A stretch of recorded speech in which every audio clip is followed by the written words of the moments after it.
Now, of course, the coronavirus outbreak causing massive problems across towns and cities right across the world, with millions told to stay in their homes. But what if you have no home to go to? Many left living in camps, notably in and around Syria, where people have been fleeing the latest violence. We're going to talk now to Hakan Bilgin, who's president of Médecins du Monde, Doctors of the World in Turkey. Thanks very much for being with us on the programme. It's inevitable, of course, isn't it, that coronavirus is going to hit these camps, many of them in Turkey, on the border with Turkey as well. I mean, how bad could the situation get, do you think?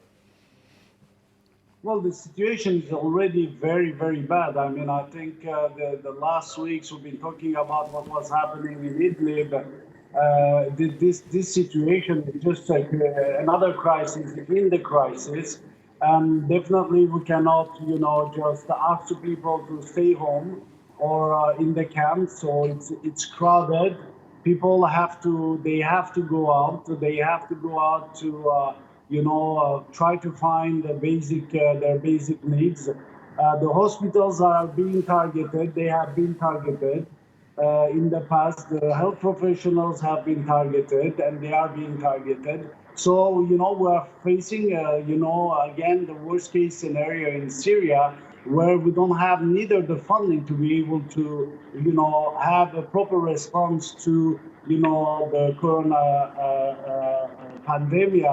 There are no cases. I mean, only one case has been reported with a curfew that was, put in place by the regime from 6 p.m. to 6 a.m. But those are really, when we look at the rest of the world and what is the measures that are being taken, of course, it's not going to have any impact. And we're really expecting the worst in the camps. We're expecting the worst in Idlib and in all the areas where the conflict is still ongoing. I mean, Turkey's ambassador to the US notably said recently stopping coronavirus spreading into these camps is mission impossible. I mean, you mentioned funding there. I mean, do you think if funding was there and the will was there that it's not mission impossible?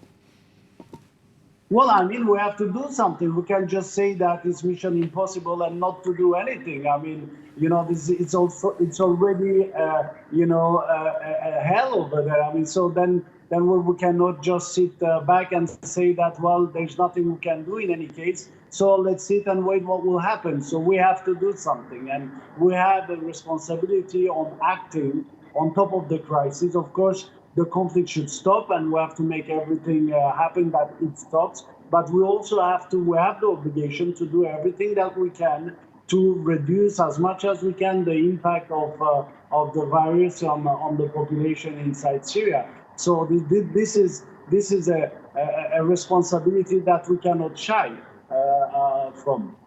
Hakan Bilgin from Médecins du Monde, thanks very much for joining us on the programme today.